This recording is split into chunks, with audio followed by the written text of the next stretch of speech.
Bonjour à toutes et à tous, 6e journée de ce 55e Salon de l'Agriculture. Fréquence USJ est ravi de vous retrouver avec son émission À travers champs, on le rappelle, en direct sur Facebook. On est en direct au chaud, au studio du Siècle Vert, ici, porte de Versailles à Paris. Et pour cette 7e émission, le programme est une nouvelle fois très riche, avec un invité politique qui était l'une des attractions du premier tour des élections présidentielles de 2017. Jean Lassalle sera avec nous d'ici quelques minutes pour répondre aux différentes questions de nos journalistes. Et puis, dans une poignée de secondes, vous le verrez, l'ami des animaux, Dimitri Hainaut, viendra accompagné de deux animaux assez particuliers. Vous le verrez d'ici quelques instants. Tout au long de l'émission, nos journalistes viendront réagir sur l'actualité de ce 55e Salon de l'Agriculture. Alors bien évidemment, n'hésitez pas à réagir sur Facebook, sur le live Facebook de l'émission À travers champs, ainsi que sur Twitter avec les hashtags Fréquence USJ et À travers champs. La 7e émission commence maintenant.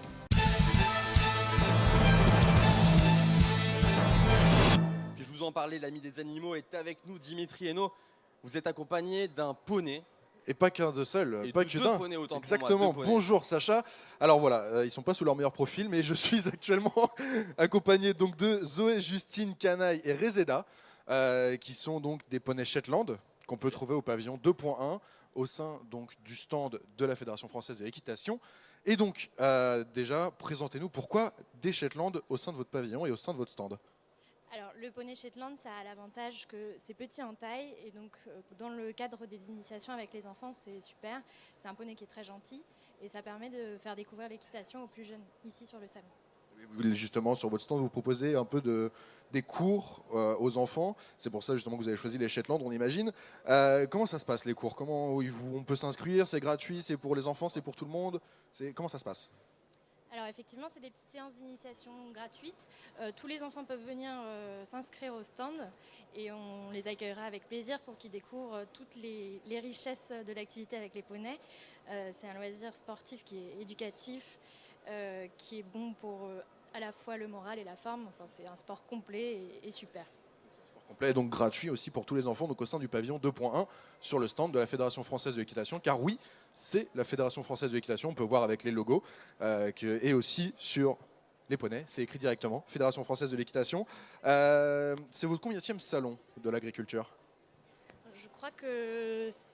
Alors personnellement, c'est mon 3e salon de l'agriculture, mais ça fait un petit moment que la fédération vient ici, puisqu'on est aussi un des acteurs majeurs du monde rural.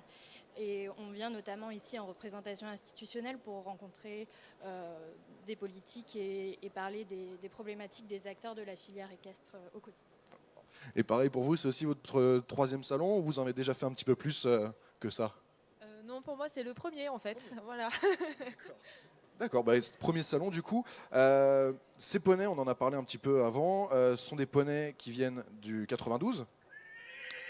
Voilà, il s'exprime, il a le droit, c'est sa liberté. Donc ils viennent du 92, ils viennent d'où précisément?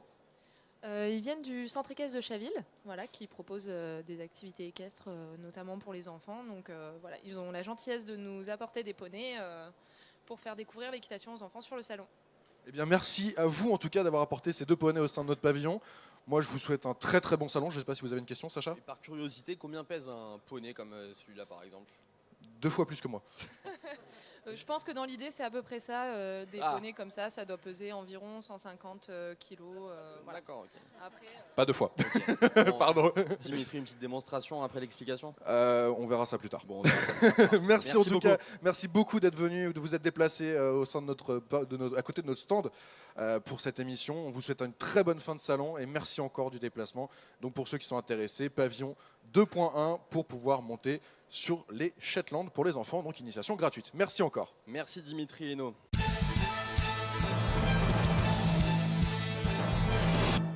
Et on retrouve Patrick Urban pour un récapitulatif des faits marquants d'hier, une journée qui était dédiée aux jeunes. Bonjour Sacha, exactement. Le concours des jeunes professionnels de vin s'est déroulé hier à 9h. Il a récompensé des lycéens, des lycées agricoles, des étudiants de lycée agricole, je vais y arriver, distributeurs ou producteurs de vin. Emeline Citerne du lycée de Montreuil, Belay et Guillaume Rouvin du LEGTA de Libourne ont été médaillés dans la section distribution. Du côté de la section production, c'est Clément Dumont du LEGTA de Beaune qui a été médaillé. Eh bien, bravo à eux. Et puis le concours général agricole pour les bovins s'est aussi poursuivi hier. Oui, la race Aubrac, celle d'hôte l'égérie du salon de l'agriculture, était à l'honneur. Vaches et taureaux se sont affrontés durant le concours hier. Le prix du championnat mâle a été attribué à Imanol. Honorine, quant à elle, a remporté le prix du championnat dans la catégorie femelle. Jiki, dans les autres résultats du concours bovin, Jiki et Joker pour la race salaire, Eker pour la race bretonne Pinoir et Eden pour la race tarentaise ont tous remporté un prix durant le concours respectif. Très bien, et pour finir, un mot des résultats des concours de l'espèce équine. D'ailleurs, on peut voir que D'accord, les poneys sont justement, encore ils présents étaient là, comme mais on ils ne peut faisaient pas partie du concours. Le concours modèle et allure a continué hier. Pour rappel, ils jugent la morphologie des chevaux, mais aussi leur déplacement au pas et au trot. Pour la race Cob normand, Fassol de Bintière a été déclarée grande championne du concours, puis Furioso des Fietres dans la catégorie Bel étalon. Très bel accent. C'est un accent espagnol, je suppose. Et justement, Fiesta du Carlos dans celle des juments sont arrivés en tête du classement pour le concours de la race des Comtois. Pour connaître en détail les autres résultats des concours qui se sont déroulés hier, rendez-vous sur le site internet www.agricole-concours.com, rubrique palmarès. Très bien, merci pour ce point très exhaustif. On se retrouve demain, j'imagine, Patrick. À demain, Sacha. Merci beaucoup.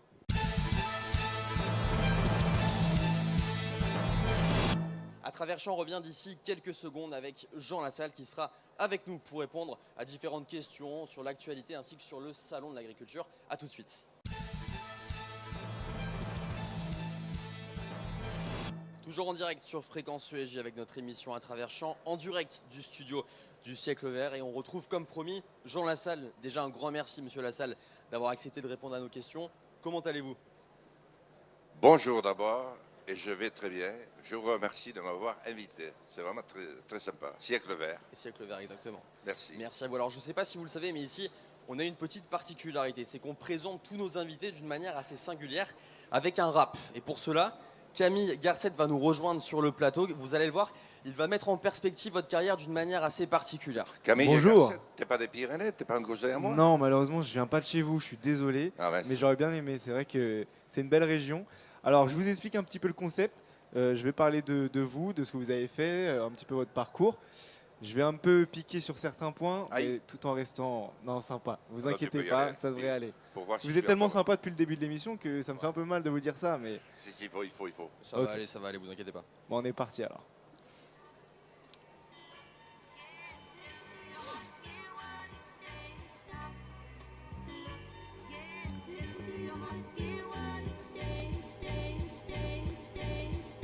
Jean Lassalle, venu direct des Pyrénées. Je suis sûr que là où vous êtes né, y a pas encore de 4G. Venu d'un petit patelin où on y parle patois. Oui, c'est dans ce genre d'endroit où on dit qu'on y festoie. Vous parlez l'occitan, une langue paranormale. En France, toujours à l'employé, vous êtes 14 au total. Faut dire que c'est compliqué, difficile de décrypter. Lorsque vous vous exprimez, faudrait mieux le sous-titrer. Supporter le modem a été un de vos chapitres. Dans un match de foot, est-ce que vous supportez l'arbitre? Votre carrière continue, toujours dans l'idéal. Vivant de grève de la faim contre l'usine de Toyal. Faut dire que l'avantage d'avoir eu la dalle, c'est que pour une fois vous teniez la ligne et c'était pas trop mal. Vous créez par la suite votre ligne politique appelée Résistons. Je connais le manque d'inspi dans votre parti. Vous faites avec vos moyens. À l'Assemblée, vous êtes un. Je suis pas sûr qu'un seul vote ça puisse changer. Faut dire que l'important, ouais, c'est de participer. L'écriture est simple, rien de très mystique. Vu votre 0 pointé en psychotechnique, ouais, Jeanne de la Sala, c'est tout de suite plus stylé. C'est dorénavant comme ça que je vais vous appeler. De votre région, vous êtes fiers et à raison. Jeanne de la Sala, homme de fête, donc festoyons. Merci Camille. Ah ouais, quel Merci. talent. Quel talent. C'est l'idéal, tu vois, qui m'a plu. Ah, C'est l'idéal. l'idéal là, et c'est la cause de ma vie. Eh bah, C'est vrai. écoutez, je vais quand même vous proposer quelque chose. Est-ce que vous, à votre tour, vous voulez pas me répondre? Je vous ai écrit un petit truc, si vous voulez le C'est lire. participatif. J'ai vu que Un vous petit étiez rap chanteur. participatif. Vous étiez chanteur. Normalement, à l'Assemblée, vous avez fait.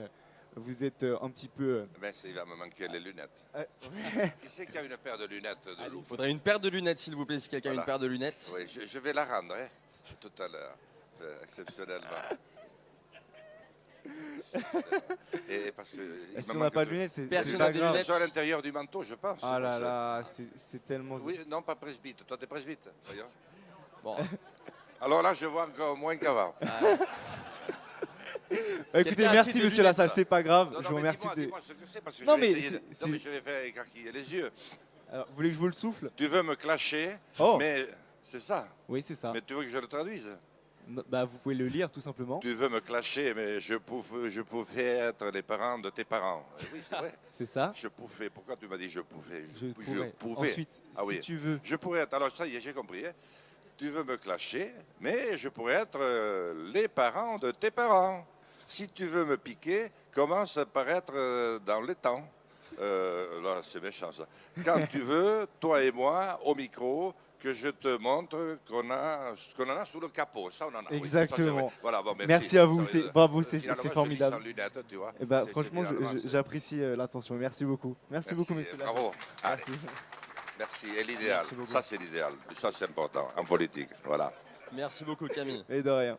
Ça vous était déjà arrivé d'avoir une présentation en rap comme ça ou c'est la première fois? Oui, chez les étudiants. Chez Les les étudiants étudiants. m'ont beaucoup invité. J'ai fait moins de dégâts que Vauquier, monsieur Vauquier. Et j'ai vu tout le monde, encore pratiquement. J'ai fait les plus grandes écoles tout l'automne. oui. Bon, on va un peu recentrer l'interview maintenant. On va accueillir Garance qui vient tout de suite pour parler un peu plus de vous, monsieur Lassalle. On le rappelle, vous êtes député des Pyrénées-Atlantiques et vous vous étiez lancé dans la campagne des élections présidentielles en 2017. Nous en parlons un peu plus tout de suite avec vous, Garance. Bonjour Sacha, bonjour Jean Lassalle. Bonjour, Garance. Alors vous vous êtes remis de votre défaite à la présidentielle Oui, immédiatement. immédiatement? Parce que lorsqu'on concourt, il faut concourir et savoir perdre. C'est ce qui prépare les grandes victoires de demain. Et du coup la victoire, ce serait peut-être pour 2022, vous comptez vous représenter? Ah, ça, on verra. On ne peut pas dire à l'avance. Mais bon, si M. Macron réussit tout et très bien, si la France est heureuse, si tout ce que je vois tous les jours, trimer, vivre si difficilement, sont revenus à un contexte de vie à peu près normal, il n'y a pas de raison. Sinon, oui, je pense. Si les Français sont malheureux, vous vous représenterez. Oui, absolument. Alors malgré votre défaite, vous êtes quand même élu des Pyrénées-Atlantiques. Comment ça se passe avec François de Rugy à l'Assemblée nationale? François de Rugy, plutôt bien, mais ça lui est monté un peu à la cafetière, vous savez. Il était plus simple avant quand il était sur les bancs des écolos. Il a pris la grosse tête? Il est en début de grosse tête. Donc, en fait, pour l'instant, il n'a pas été très, très bien avec moi. Bon, je suis député non inscrit, je l'ai choisi, c'est un choix délibéré que j'ai fait, mais ce n'est pas pour autant qu'il est obligé de m'oublier systématiquement. Vous êtes méprisé par François de Rugy à l'Assemblée nationale? Non, mépriser, ce serait trop dire. Un peu oublié, ce qui est déjà terrible. Alors, vous vous êtes dit maltraité, justement, à l'Assemblée nationale, devant tous les élus. Est-ce qu'ils ont changé leur comportement depuis que vous l'avez dit? Non, mais beaucoup m'ont dit, mais c'est exactement ce que je ressens moi aussi. Alors, je lui ai dit, pourquoi tu ne le dis pas? Ah, et je ne peux pas, parce que sinon, je vais me faire taper sur les doigts. Il faut le dire quand on n'est pas bien. Moi, c'est vrai que c'est mon 4e mandat de député. C'est le mandat où j'ai le moins de plaisir. Et pourtant, nous avons une Assemblée nationale toute neuve, avec des hommes, des femmes de tous âges. Moi, quand je suis arrivé le premier jour de cette mandature, j'avais l'impression d'être sur les Champs-Élysées. Vous voyez, il faisait beau, alors que jusque-là, j'avais toujours eu l'impression d'être dans un monastère, tous bleus. Vous aviez beaucoup nuit. d'espoir et vous êtes déçu finalement? Mais déçu, on ne peut pas dire pour l'instant. Disons que ça paraît plus... je ne sais pas, moi. On dirait qu'on traite le dérisoire sans traiter l'essentiel. Mais vous me parliez surtout de la relation humaine. Avec tous les autres députés, c'est super. C'est avec le président. Et même le président de la République aussi, il m'ignore totalement, hein, comme si j'avais jamais existé. Même pendant la campagne présidentielle, il vous ignorait? Ah Ou c'est non, non, depuis non. qu'il est président? Non, depuis qu'il est président. Il a pris la grosse tête aussi, comme François de Rugy? Oui, oui, comme tous les présidents, comme Hollande, comme Sarkozy, vous savez, jeune et beau et au pouvoir, vous savez ce que c'est. Alors vous avez précisé que comparé à certains de vos collègues, vous aviez du travail à rattraper. Est-ce que vous êtes le seul à l'admettre, mais est-ce qu'il y en a d'autres qui devraient aussi travailler un petit peu plus à l'Assemblée nationale? Mais moi, je travaille beaucoup et je crois que la plupart de mes collègues travaillent aussi. Seulement, c'est les critères pour noter le travail. Autrefois, à l'école et même maintenant, vous savez pourquoi le maître va vous mettre une bonne ou une mauvaise note. Tandis que là, on ne sait pas. Il y a même des matières sur lesquelles on vous juge, vous ne saviez pas qu'elles existaient. Vous comprenez? Alors maintenant, c'est le nombre de fois où vous êtes présent. Bon, tout ça, c'est C'est sur très des bien. petites choses comme ça que finalement Sauf vous que vous sentez jugé. vous avez 10 réunions en même temps. Vous faites le choix comment? Parce que si vous êtes à l'une, vous n'êtes pas aux autres. Donc elles vont dire, la salle n'est pas là. Alors dans cet hémicycle, vous avez presque à chaque fois voté contre les textes qui sont proposés, mais rien n'y fait, ils passent toujours. Vous n'avez pas l'impression de ne pas avoir vraiment de poids dans cette Assemblée nationale? Non, c'est pas ce que je dirais. Quand je juge par le nombre de collègues qui me disent, lorsque j'ai pris la parole, je suis tout à fait d'accord avec ce que tu as dit, je lui dis, mais pourquoi tu ne le dis pas? Alors il regarde, si on nous regarde lorsque nous parlons. Non, je ne pense pas. Et puis vous savez, les résistants ne se lèvent pas en nombre. Or, le monde dans lequel nous sommes est un monde insupportable pour la moitié au moins de nos compatriotes.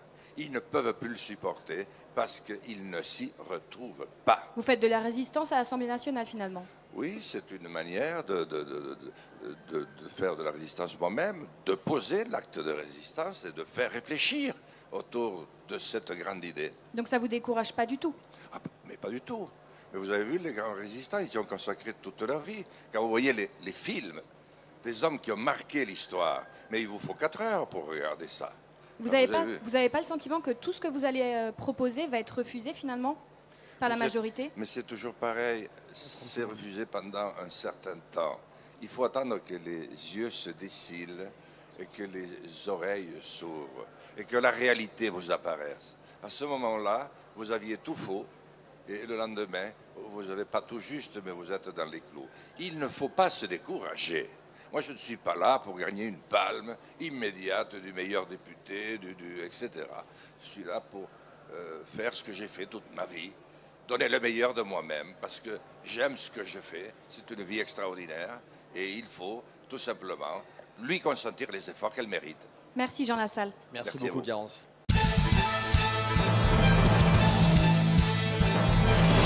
On accueille maintenant Lucas Pierre qui va parler un peu plus de l'actualité en général. Bonjour Sacha, bonjour Jean Lassalle. Bonjour Lucas Pierre. Marlène Schiappa, secrétaire d'État chargée donc, de l'égalité entre les femmes et les hommes, a fait des annonces hier sur le projet de loi contre le harcèlement, les violences sexistes et sexuelles. Et des recommandations lui ont été faites par 5 députés, dont Erwan Balanant, député Modem. Marlène Schiappa, elle, est convaincue qu'on peut définir l'outrage sexiste comme on définit le harcèlement moral au travail. Est-ce que vous êtes d'accord ? Oui, peut-être. Encore que c'est difficile à définir, mais je crois qu'on y arrive pour le harcèlement moral. Peut-être qu'on peut y arriver, c'est plus difficile. Mais je pense surtout, ce qui manque à Marlène Schiappa, c'est comme ça qu'elle s'appelle. Oui. C'est un peu d'humanité. Je l'ai croisée en Corse et elle était chez elle. C'est-à-dire que je la trouve très, très heureuse de son sort, de sa réussite, de sa beauté, de son intelligence. Vous pensez que c'est plus de l'apparence que du fond ? Je n'ai pas trouvé beaucoup d'humanité chez cette femme qui pourtant porte l'un des dossiers qui mérite le plus d'humanité de notre temps. Mais il faut sentir aussi de l'amour, il faut sentir de la connivence. Et chez elle, je n'ai entendu que de la dénonce, que de l'appel à... Vous la trouvez trop agressive ? Agressive, et puis c'est pas un bon sentiment, on dénonce, allez, mais il y a des cas qui sont très graves et dont on ne parle peut-être pas. Mais est-ce que vous croyez que vous allez encourager les gens si c'est sur le ton de la dénonce, de la dénonciation? Elle n'utilise pas les bonnes méthodes? Non, pas du tout. Moi, je pense qu'il faut plutôt donner une certaine idée de l'être humain, de sa relation à l'autre, des hommes entre eux, de l'homme à la femme, et il faut reapprendre tout simplement à s'estimer d'abord soi-même pour estimer l'autre. Je pense que c'est un conseil que vous lui donnez du coup là? Je ne donne pas de conseil, vous me posez la question sur Marlène Schiappa, et je vous réponds. Et quand une ministre se permet de dire à un de vos journalistes de Corse Matin, Est-ce que vous allez voir Jean Lassalle? Non, je ne compte pas ni le voir ni le croiser. Je laisse à la justice le soin de faire son travail. Et de quelle justice parle-t-on? Il n'y a pas de plainte contre moi. Est-ce que vous croyez que c'est digne de ministre? Non. Elle a encore beaucoup de travail, elle a beaucoup de talent, mais elle ne sait pas et elle a beaucoup à apprendre. Et je lui souhaite de ne pas apprendre dans la douleur, parce qu'elle verra ce que c'est. Et concernant donc cette loi, est-ce que vous pensez qu'elle sera applicable? Parce qu'on le disait, c'est difficile à définir peut-être. Est-ce que vous pensez qu'elle sera réellement applicable, cette loi? Mais les lois sont applicables lorsque elles sont partagées, lorsque une très grande majorité de citoyens s'y retrouvent. À ce moment-là, elle est applicable parce qu'elle repose sur des piliers. Mais selon vous, le concept est partagé de tous. C'est-à-dire, il y a trop de violences faites aux femmes. Il y a trop de femmes qui meurent encore sous les coups de leurs compagnons. Et il y a des jeunes femmes qui sont blessées à vie pour avoir vu leur mère maltraitée. Mais il y a aussi des hommes qui sont très malheureux et des enfants. Donc c'est de tout cela dont il faut prendre conscience. Très bien, on a compris. Merci Jean Lassalle.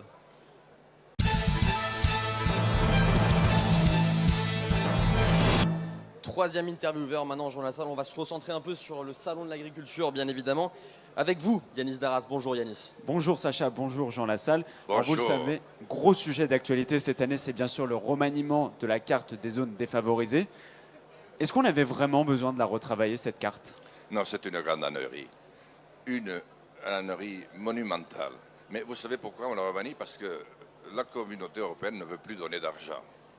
Et pourquoi? Parce que Paris a décidé qu'il fallait laisser tomber. Pourquoi Paris a décidé qu'il fallait tomber? Mais parce que Laisser Paris tomber. considère pour l'instant que l'agriculture dans des territoires un peu reculés, et même dans les territoires tout court, n'est plus une priorité. Il a fallu... Donc c'est laisser tomber les zones rurales? Mais bien sûr, mais qu'est-ce qu'on fait depuis 30 ans? Et là maintenant, ça s'amplifie. On enlève tout. On enlève l'agriculteur. Il y a des communes entières, il n'y a plus un seul agriculteur. Et on enlève même les maires. Et grâce aux maires et aux agriculteurs, nous avons le pays le plus beau de France. Si vous le regardez par avion, on dirait un jardin de le nôtre. Alors le gouvernement se veut assez quand même optimiste. Ils annoncent 14 000 communes dans la future carte contre à peine 10 400 aujourd'hui. Mais est-ce que c'est un mal pour un bien finalement d'annoncer autant de nouvelles communes dans la carte alors qu'on sait que 1300 communes vont être retirées aussi? Tout ça est nul et non avenu. Les hommes et les femmes que je côtoie tous les jours ont besoin d'être rassurés, qu'ils soient dans des zones sensibles ou pas. Ils ont besoin d'être rassurés. Si en plus de tout ce qu'ils ont, on leur dit « toi tu n'y es plus », c'est leur enlever le sentiment qu'ils avaient quelque chose, qu'ils ne savaient pas toujours d'ailleurs. Moi je crois que c'est une très Mais certaines mauvaise manière. communes, ils sont dans cette carte depuis 1976. Donc peut-être que les choses ont changé maintenant, la région a changé, le climat a changé aussi. Ils n'ont peut-être plus besoin de toucher les aides qu'ils touchaient actuellement, non? Oui, en 1976, il y avait 3,5 millions de paysans en France. Il y en a 400 000 aujourd'hui. Ça a été un succès total, un succès dont nous pouvons tous être fiers. Et si nous continuons comme ça, mes chers amis, il n'en restera plus un seul. Donc c'est quoi? C'est dans 10 ans. l'Europe tue nos agriculteurs? L'Europe tue les agriculteurs européens? L'Europe a bon dos parce que c'est pratique. Tous les gouvernements qui sont dans une incapacité terrifiante disent l'Europe. C'est vrai que l'Europe s'est bureaucratisée. Donc c'est la faute de la France, c'est la faute des gouvernements depuis 40 ans. Oui, c'est la France. Il n'y a pas eu de président depuis 40 ans. Et il n'y a pas... L'Europe a très mal tourné. Au lieu d'être l'Europe du cœur, de l'espoir pour tous, cette Europe que tout le monde a portée en son cœur, c'est devenu une technocratie effroyable. Voilà ce que c'est. Et basé sur une financiarisation à toute épreuve. Donc alors là, la finance a tué alors l'agriculture finalement. Vous avez vu dans mon raisonnement que c'était un peu plus complexe que ça. C'est pas que la finance, c'est un ensemble, c'est une orientation néfaste qui tourne le dos à la civilisation. Et la civilisation française, c'est avant tout des paysans, c'est aussi des ouvriers, c'est des territoires merveilleusement entretenus. C'est un pays où tout pousse, où l'on peut tout produire et où on a des paysans chaleureux et sympas. Et c'est comme ça qu'il faut leur parler. Et c'est ainsi qu'on va de nouveau faire de ce pays un des pays les plus recherchés au monde. Mais l'Union européenne n'a pas raison aussi peut-être de remodifier cette carte quand on sait que voilà, le climat a changé depuis 20 ans. Est-ce que c'est pas justement pour répondre à la question climatique plutôt que faire des économies qu'on demande aux pays de l'Union de refaire la carte? Mais bien sûr que c'est pour faire des économies. Nous ne savons faire que ça. Bientôt, on va vous demander de ne pas vous soigner les dents. Comme ça, on ne va pas vous rembourser la sécurité sociale. Et tant pis s'il y a moins d'agriculteurs, on fait des économies. Mais il n'y a qu'à voir ce que sont devenus nos villages, ce que deviennent les 3/4 de notre territoire, dans un état d'abandon qui fait peur. Et avec ça, c'est aussi la carte du tourisme que nous pourrions jouer. Non, je vous dis, la France est un pays qui peut tout produire, qui peut tout transformer, tout pousse. Et l'on laisse tomber ceux qui, depuis des siècles, savent tellement bien le faire. Au lieu de les encourager, au lieu d'être à leur côté pour prêter main forte, on met des préfets pour les taxer, pour les contrôler des TM, vous savez, pour mieux aller regarder leurs petites affaires. C'est une misère humaine. Merci Jean Lassalle.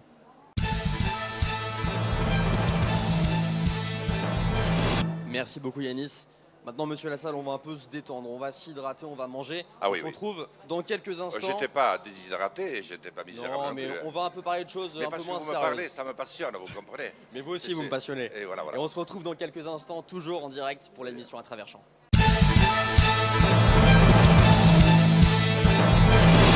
De retour sur Fréquence ESJ, toujours en direct du studio du Siècle Vert. Jérémy Richalet vient de nous rejoindre sur le plateau. Bonjour Jérémy. Sacha. Alors chaque jour, vous nous présentez, Jérémy, les innovations et les nouvelles technologies adaptées au monde agricole. Elles sont proposées d'ailleurs pour la plupart ici, dans ce hall numéro 4 du Salon de l'Agriculture. Et ce matin, vous venez nous parler des nouvelles solutions d'agronomie de précision en compagnie de Jérôme Leroy. Vous êtes fondateur de la start-up Winat. C'est bien ça?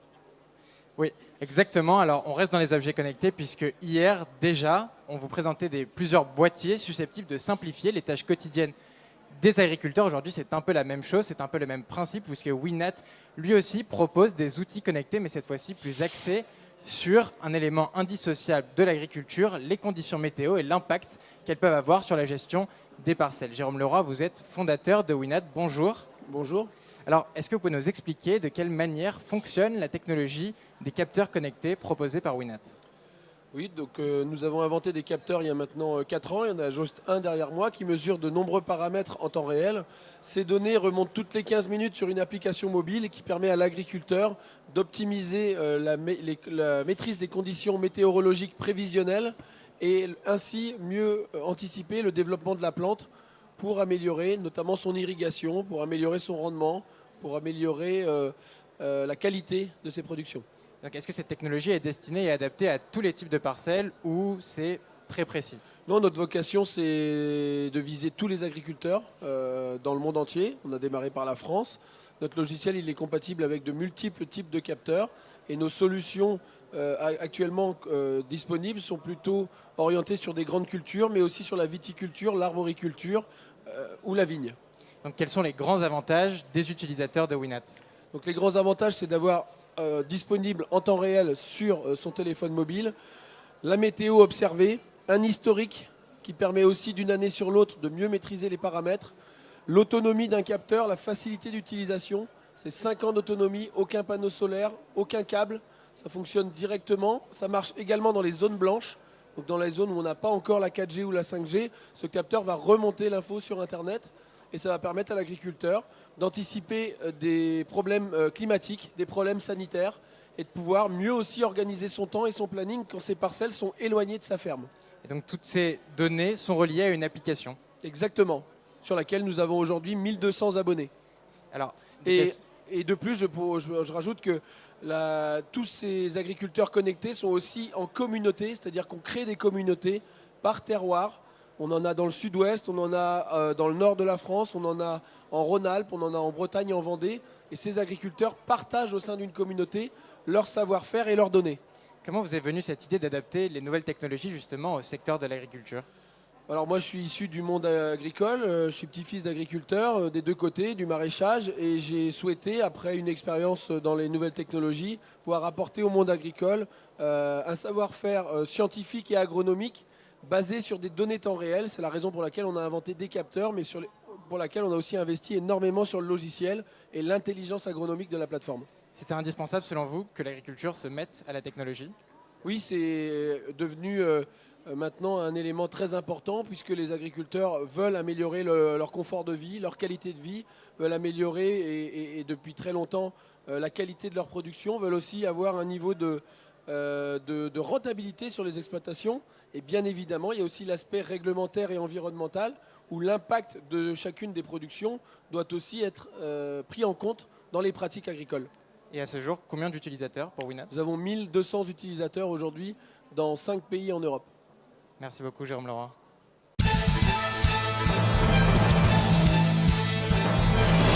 Merci beaucoup Jérémy Richali. Merci aussi à vous Monsieur Leroy. On le rappelle, vous êtes fondateur de la start-up Winat. Vous me permettez de dire juste un mot sur ce que vient de dire Monsieur Leroy. Écoutez, c'est génial. Je trouve que c'est la science et l'amour de la terre qui sont réunis dans ce qu'il a fait. Et je souhaite de tout cœur que ça se développe.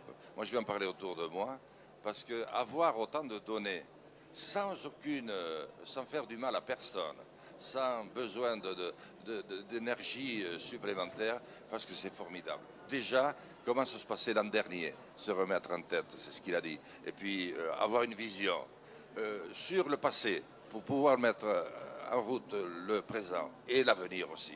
Bravo, je vous remercie et félicite. Il y a des jeunes qui ont vraiment des idées et ça, c'est une idée qui va se multiplier. Je pense que toutes les fermes qui connaîtront ça feront appel à vous. Alors, Merci. On va un peu changer de sujet, je vous l'avais promis. On va un peu s'hydrater maintenant, Monsieur Lassalle. Et comme chaque jour, Antoine Bourlon nous rejoint au plateau pour sa chronique gastronomique. Alors hier, c'était le fromage. Et aujourd'hui, c'est le vin et plus particulièrement le vin du Jura. Ah. Oui, bonjour Sacha, exactement, le vin du Jura. Bonjour Jean Lassalle. Bonjour. Et donc on reçoit Monsieur Denis Granvaux qui est président du Caveau des Biards. Donc vous êtes producteur de vin dans le Jura. C'est une production familiale que vous avez qui produit le fameux vin jaune entre autres, mais aussi d'autres produits plus méconnus. Donc est-ce que vous pouvez déjà nous présenter un peu ce que vous nous avez rapporté ici? Oui, bonjour à tous, bonjour Monsieur Lassalle. Bonjour. Oui, je suis président du Caveau des Biards, une petite fruitière vinicole, coopérative dans le reste de la France, mais dans le Jura on appelle ça une fruitière parce qu'on travaille les fruits du vigneron. Et là je vous ai amené 3 spécialités du Jura qui sont le vin de paille, le vin jaune, dont on vient faire la percée du vin jaune, la plus grande fête viticole de France. Et on travaille beaucoup sur le notourisme, et le crément du Jura. Oh, et on va peut-être goûter ce crément avec Monsieur Lassalle. Voilà, on a apporté 2 verres sur le plateau. Sacha, je vous l'ai fait. Avec grand plaisir. Donc notre crément du Jura, qui est médaillé. Donc qu'est-ce que c'est le crément? Vous pouvez un peu nous expliquer Sacha? Donc les créments du Jura, oui, on fait partie de l'AOC des créments de France, quoi. Donc il y a un cahier des charges bien particulier. Notamment au niveau de la vendange. On doit presser les raisins en vendange entière, des rendements contrôlés, une dégustation chez nous avant mise à marché. Voilà, tout un process des appellations d'origine contrôlée. Et dans le Jura, il y a quelque chose qui réchauffe, mais quelque chose qu'on ne connaît pas aussi, c'est le vin de paille. Monsieur Granvaux, est-ce que vous pouvez expliquer à nos téléspectateurs et aux gens qui sont présents autour du plateau, qu'est-ce que c'est le vin de paille? Donc le vin de paille, oui, les vins du Jura, enfin les vins en général font partie de l'alimentation française. Donc le vin de paille chez nous c'est une spécialité, c'est un vin qui est pastrier. Donc on va récolter les raisins avant vendange, prendre les belles grappes, les plus lâches, qui ne sont pas un grain de pourri, tout ça, et qu'on va faire sécher sur la paille pendant 2 à 3 mois, ça dépend des saisons. Et une fois que notre raisin sera bien sec, donc réduction d'eau, concentration en sucre, ça va nous faire un vin liquoreux naturel, quoi. Et il va rester en fermentation pendant 3 ans. Alors j'étais à Saint-Claude. Je t'ai vu, je pense, il y a 8 jours. Tout à fait. Et j'ai dégusté le vin de paille que je connaissais un peu, mais pas tellement, parce que vous avez beaucoup progressé et vous l'avez beaucoup amélioré. Il faut dire que Saint-Claude est une ville extraordinaire. C'est des montagnards de lin. Et comme tous les montagnards, ils sont là et avec du bon vin de paille. Et ce bon vin, on peut d'ailleurs le déguster dans le pavillon 3. Donc sur le stand de Monsieur Granvaux. Avis aux amateurs. Voilà, avis aux amateurs, du vin médaillé en plus. Quoi de sur mieux? le stand du Caveau des Biards, là, je vous invite à venir déguster notre vin de paille médaille d'or cette année au concours général agricole et notre crément médaille d'or aussi au concours général agricole. Merci beaucoup, Monsieur Granvaux. On le rappelle, vous êtes président du Caveau des Biards. C'est pas un voyage à vide, ça. Hein? Tout à fait. Voilà. Merci beaucoup.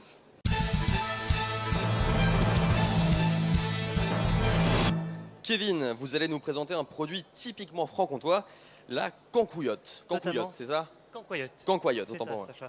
Tout à fait, étant moi-même fièrement franc-comtois, ça aurait été une erreur de ne pas vous présenter ce célèbre produit de cette belle région, donc la cancoillotte, ce savoureux fromage liquide.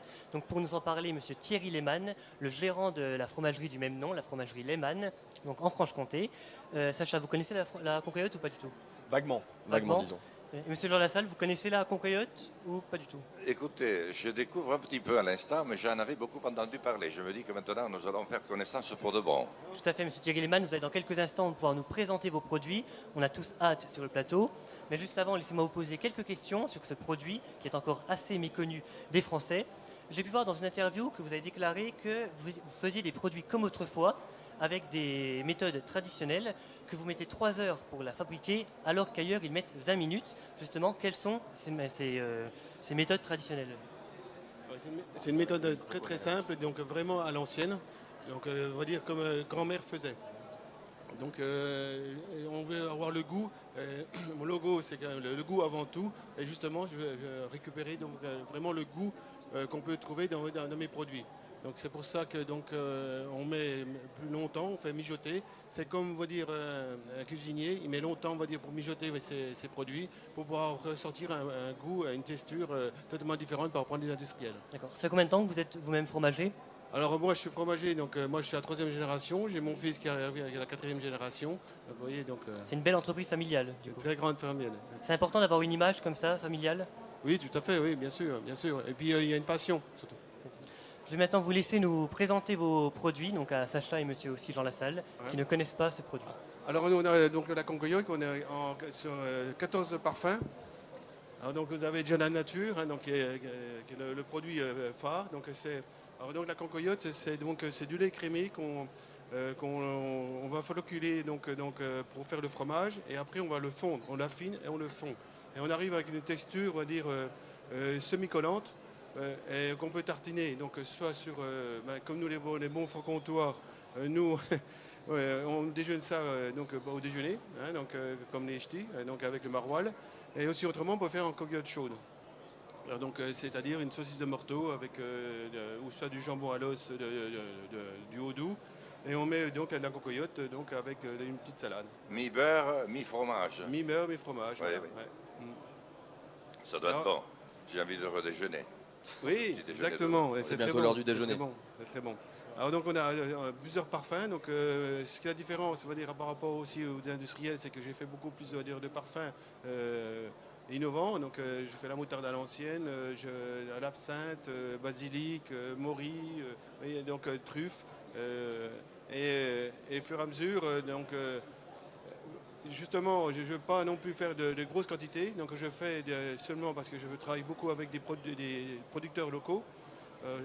Je prends tous mes produits qui sont locaux aussi, et forcément, donc j'arrive à avoir un produit totalement différent par rapport à un industriel, et j'essaie de faire par rapport à beaucoup de parfums pour qu'on découvre mieux la cancoillotte. Alors justement, monsieur Lehmann, autre produit phare de la Franche-Comté, le comté, et vous produisez de la crème de comté. C'est une volonté de vos clients ou une volonté personnelle? Alors c'est, on va dire, déjà personnel. Déjà personnel parce que j'aime bien découvrir un peu tous les produits. Alors donc j'ai fait une crème de comté, on fait la crème de Morbier. J'ai donc aussi une crème de Münster, on fait. Et la dernière, c'est une crème de Kakouya. C'est un fromage qui est fait dans le Haut-Doubs et il y avait un goût de noix. Donc on fait des crèmes avec ça.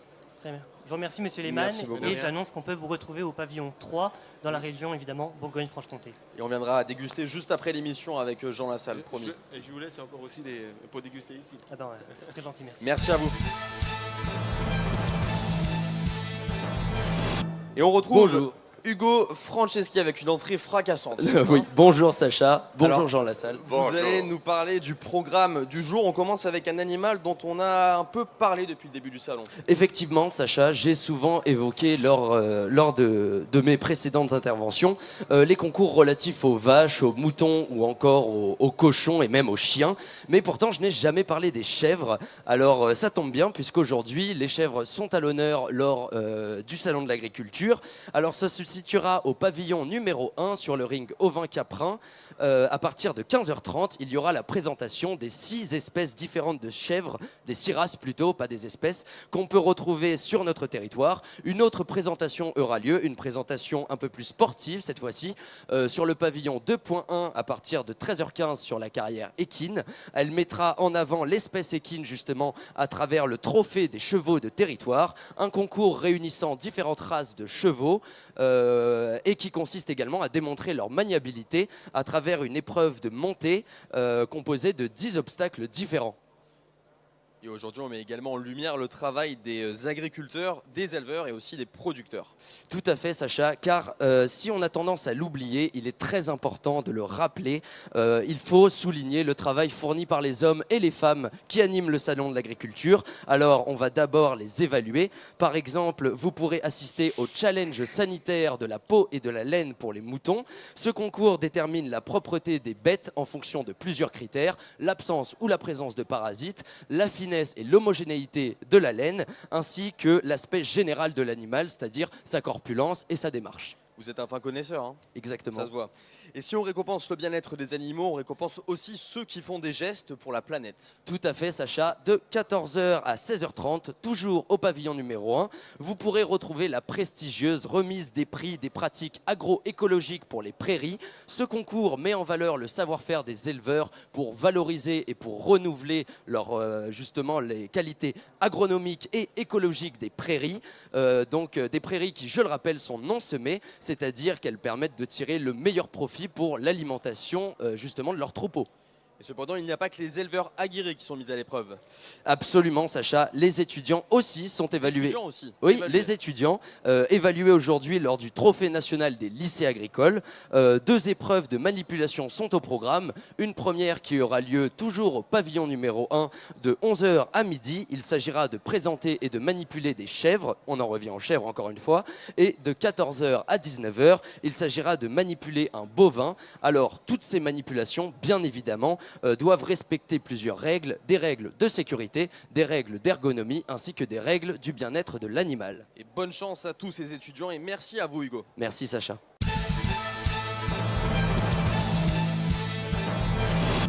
Vous l'avez compris Monsieur Lassalle, le programme il est exhaustif, il y a beaucoup de choses à faire aujourd'hui au Salon de l'Agriculture.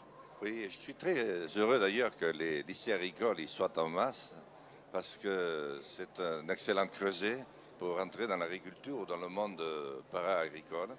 Et des lycéens qui doivent s'occuper de chèvres, je vous assure que c'est l'animal qui est certainement le plus difficile à faire évoluer parmi tous ceux qui sont domestiqués par l'homme. Résister à une chèvre, c'est quelque chose d'extraordinaire. Vous aurez peut-être l'occasion de les voir justement, on le rappelle, de 11h à midi ainsi que de 14h à 19h. Merci encore Monsieur Lassalle, merci à vous également Monsieur Lehmann pour être intervenu sur notre plateau.